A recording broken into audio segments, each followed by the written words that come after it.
Hey everybody, I am sure that you have heard of the Kawasaki Mule, but you probably haven't heard of this Kawasaki Mule. That's because this model is brand new for 2019. That is the Mule Pro MX, and its whole reason for being is packing big work ethic into a small package. So in this video, I'm going to put it to the test. We're going to hit the trails, see if it's any fun, and then more importantly, I'm going to work with this machine. I have some firewood to move, I have a log that needs dragging, and then we're going to look at all the accessories here. We have a light bar, a winch, a windshield. We're going to go through all the accessories fitted and truly see if they're worth it. So what are we waiting for? Let's do it.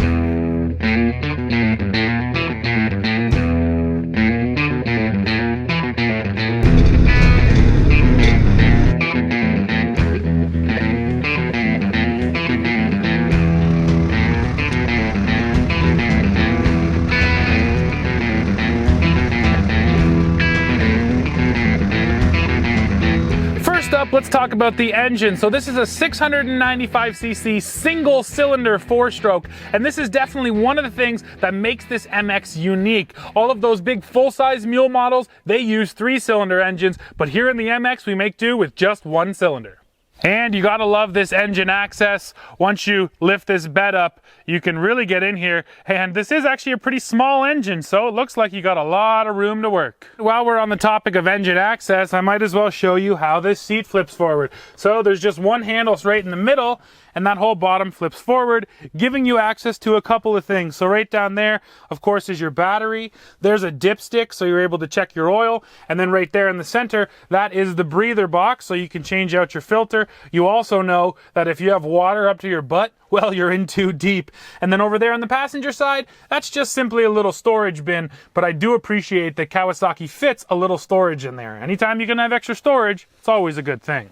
Now let's talk size, which is the biggest reason why this Pro MX exists. So the overall length here is 110 inches, and that is versus 103 inches from the full-size Pro FX. Now, when we're talking about width, this machine is 60 inches wide, which is 4 inches skinnier than that full-size model, and overall height is 75.8 inches. And that's actually another good point I have to make. When you do get a smaller machine that has a little less height, you can fit it into more trailers. You can see right here, we have a 4-place snowmobile trailer, and most units I bring home will not fit in there, but this little Kawasaki Pro MX absolutely did. It was tight, but it fit. And then the wheelbase is where this thing really sets itself apart. This wheelbase on the Pro MX is 78.9 inches. That is compared to 92.3 on the Brig Pro FX. So you do really get a short wheelbase, and that's going to help this thing fit into some tight spots. Okay guys, so let's climb into the Pro MX here. Now first off, we have these plastic doors. I love that they open right to 90 degrees, gives you a nice big opening. And then actually just the step-in height is really not too tall. The floor is nice and low, so getting in and out of this machine all day is no big deal. So then once I'm in here, how is this cabin? How's the cockpit? It's fairly spacious, even though this machine is supposed to be mid-size and it's a little, shorter and a little skinnier than the big mules. Even a big guy like me fits just fine. Even when my hands are on the wheel, I'm not hitting this piece of metal right here, so I have more than enough shoulder room. The seating position is very high up and very kind of vertical here, which is what you want in a utility machine. And overall, I like that quite a bit as well. When it comes to running things on the Pro MX, here is the dash full of buttons. So right here we have the lock-unlock button. That's for the rear differential locker. Here you have your selection between 2-wheel drive and 4-wheel drive. Then you have your halogen light control, your LED light control. This is for the light bar. And then this button right here runs the winch. And this, of course, is the gear shift for the CVT. All the way up is low range, there's high, there's neutral, and all the way down is reverse. Now, this machine does not have park in the transmission, and that's because it has a parking brake way down here. Now, this is old school. Pull the handle straight out, and then to disengage the parking brake, give it a twist. I remember old Toyota Tacomas used to have that style of parking brake. I haven't seen one in a while, but that's what Kawasaki goes with. So let's take a look at the dash here. So there's a cup holder, my phone's in it now. Nice little cubby up there beside the steering wheel. There's my microphone, another one down here, and another one down there. Love having all that at-hand storage. Now over here on the passenger side, you get one big cubby up top, you get another cup holder, and then you get the glove box, which has a really nice latching mechanism, I must say, and it can be locked. And the glove box is fairly deep. It's not one of the bigger ones, but it's not bad. And in conjunction with all of this storage, you actually have quite a bit at hand storage. Now there's one more access point I want to show you. I already have these clips undone for a funny reason. I'll show you that in a second. But first of all, you open this up and you can see right there, there's some more storage. I love having more storage. And then there you can access your coolant. Now here's the issue. When you fit this bull bar and that light bar, you end up squeezing this hood. So I actually can't even get this hood out of here right now. And to get it back in, there's a couple of plastic tabs that fit in down the front. They're incredibly hard to find and to fit properly. You end up thinking they're fit, and then these things don't line up. So this is just, you know, one accessory that clearly gets in the way of the way this machine was designed. Makes it pretty frustrating. After talking about the bull bar, let me show you the protection around back. So first of all, we get this rear bumper, and you'll see from this angle, it sticks out the most. So when you back into something, it's going to take the brunt of the blow. And then you also get these nifty little light covers just to make sure you don't end up putting something like a tree branch through your light. For added comfort, I also have an adjustable steering wheel here, and that can really help for people of different heights.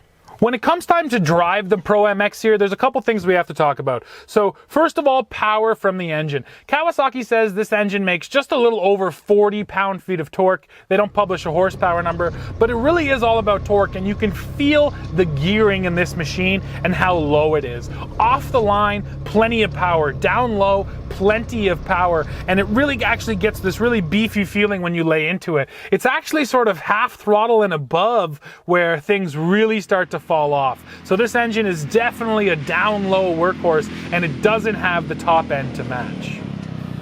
But I would say that's just fine. This thing is a work machine, and that's really what it's meant for. Now you'll see in this clip here, I come around a corner pretty quickly, and I'm not sure how well it will translate, but let me say this. This Pro MX is not a machine you just want to buy to have fun in. It really does roll through the corners. Because of this high seating position, it feels like the center of gravity is really up high, and it feels like if I pushed it a little too hard, I could roll it. So overall, the fun factor isn't really here, but that's not what it's meant for. It's meant for hard work. So like I said, the engine is geared nice down and low, and let's test it out.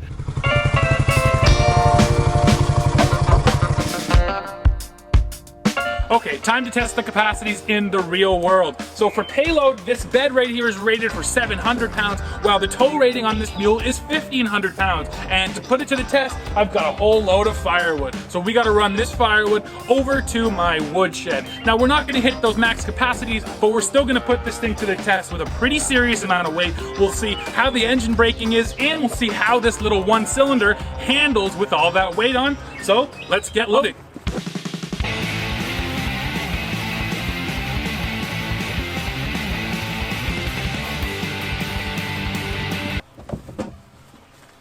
And last piece, boom, there she is, fully loaded.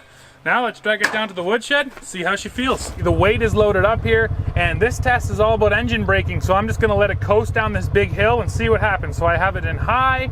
Again, I got my trailer and my wooden bed. Let's see. Oh, there's the engine braking kicking in, not bad. It's holding me at 3 miles per hour. There's 4. It's running away on me a bit. There's 6, there's 8. And it would have kept on accelerating. So that wasn't terrible, but it wasn't great. Okay, so now we're this high again. Now we're gonna shift up into low. So now I'm in low range, foot off the brake. Let's see how it holds the weight back. So of course I got nice constant engine tension on the belt, 1 mile per hour. 1 mile per hour, nothing on the brake, nothing on the gas. It's just holding me. This is really nice engine braking, and it's nice to be able to have so much control, especially when you have a big load on, and you don't even need to work your brakes. Honestly, I could come down the whole hill like this and it would have been just perfect. So you know what? In low range, great engine braking from this Pro MX. One thing I want to point out before we unload here is these raised bars on the side of the bed. With something like firewood, they actually come in handy, and you know what, they really do act as a load stop, and they just make sure everything stays inside. So as long as whatever you're hauling is below those bars, they're going to help you to keep it inside. Plus, if this was something lower, you could also put a bungee or a strap onto this and strap right over the top. All right, firewood's down. Now we do the whole thing in reverse. Let's unload. Yeah. So that's it for the trailer. Now we'll back the bed up and give her a dump.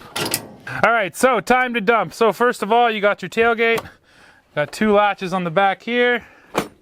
And she drops. And then to dump the bed, you have identical latches on either side. Now one thing, you have to remember to latch these back up. Last time I drove away, and that just rattles away as you travel down the trail. So I always got to remember to close those up. So we do one side, we do the other side, and that's it. Now there is a gas assist shock here, and I'm curious to see how much it really helps me. So get ready, here comes the dump. So I'm just holding the bar here. Here we go. Oh, it's honestly barely helping me at all. This is gonna take some serious muscle. Let's try again. Whoa! There we go. Ow. All right, so just for the record, there is a gas assist shock down there, but if you load this thing up with a few 100 pounds of firewood, you still need to lift quite a bit of that weight to get it to dump. That shock is really not doing much. Now let's finish stacking.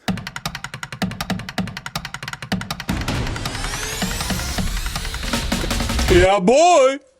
Now I know that load wasn't massive, probably just a few 100 pounds, but it really did let me feel how the torque characteristic changes, and the short answer is it didn't change at all. This thing still had lots of power off the line, and hauling all of that firewood was no issue at all. Another feature I really noticed here on the Pro MX is the variable weighting of the power steering. So at slow speeds, the wheel is really easy to turn, and this thing is quite maneuverable. I don't have the number in front of me, but I'll put the turning circle up right here on the screen so you can actually see it. But just take my word for it, in the real world, it's really maneuverable. And I went back to one of my tightest trails to really see how it would fit. Okay, here's a tight section of trail.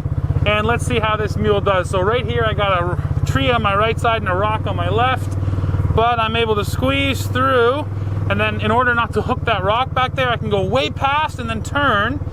And you know what? This Pro MX turns nice and tight, really maneuverable. And then I got a bit of a pinch between these trees, but I know I can fit. I mean, I've gotten 64-inch wide units through here before. It's really skinny and really no room for error with 64, but having something like this MX, it just comes through, no issue at all. A nice high seating position, so I get really good visibility here. Yeah, you know what? The size of this thing is really just perfect for tight trails.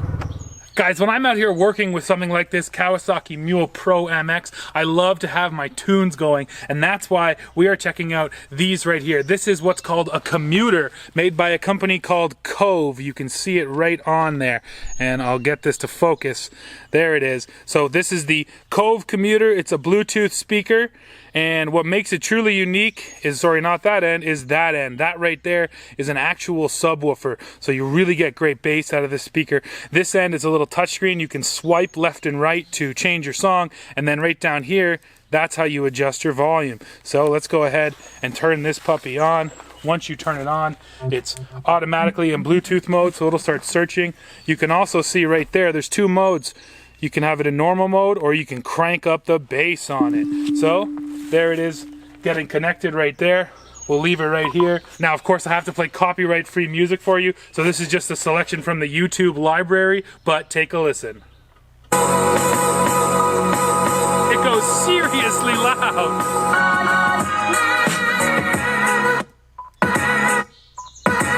That's max.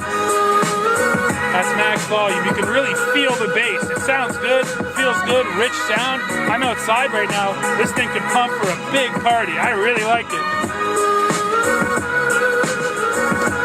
And honestly, walking away from it and then coming back, this thing sounds like a much bigger system than what it actually is. From back there, you feel the bass. It sounds like a full-size stereo. You walk up, and it's just this little guy right here. So I'll throw the price up on the screen, but if you're looking for a pretty high-quality Bluetooth speaker, you definitely want to check out the Commuter by Cove. All right, everybody, now it's time to really talk about all the accessories fit to this unit. But before we talk about what is here, let's talk about one accessory that's not here. Now, when you saw me dump the firewood, that was seriously hard work. There is a gas assist shock, but it's not really doing much lifting. It's basically there just to make sure the bed is gonna stay up for you. Once you get it loaded with a few hundred pounds, you're lifting a few hundred pounds to get that thing to dump, but that could be changed. You can actually get a hydraulic lift, which you install back there. Comes right from the Kawasaki Accessory catalog. So there's just one example of something that the Accessory catalog can make easier. All of the prices you're about to see for the accessories are in Canadian dollars, and I will throw up the US price down here on the screen. Okay, I have the full list of accessories right here in front of me. I'm gonna go through them. I will list the pricing, and then let's just talk about whether each one is worth it. So first of all, we have the winch up front, which comes in at about $800 in total. You have to get the winch, and then you have to get the winch mounting kit. Now, 800 bucks for a winch, worth it, absolutely worth it. You only have to get stuck one time without a winch to really understand the value, and I see the value there all day long. Now, this windshield, this is a proper automotive glass windshield, and it costs $987. Now, I love having the windshield, and especially here, this might sound funny, but here in bug country, it's been black fly season the last few weeks. Having a windshield just means I don't got to keep my mouth closed when I ride, and I'm not eating black flies and mosquitoes. Now, that might seem like a trivial thing, but it makes a difference. And then when it comes to rain, of course, the windshield is nice. You can see here, I splashed through a big puddle. Then it was also nice to have a windshield.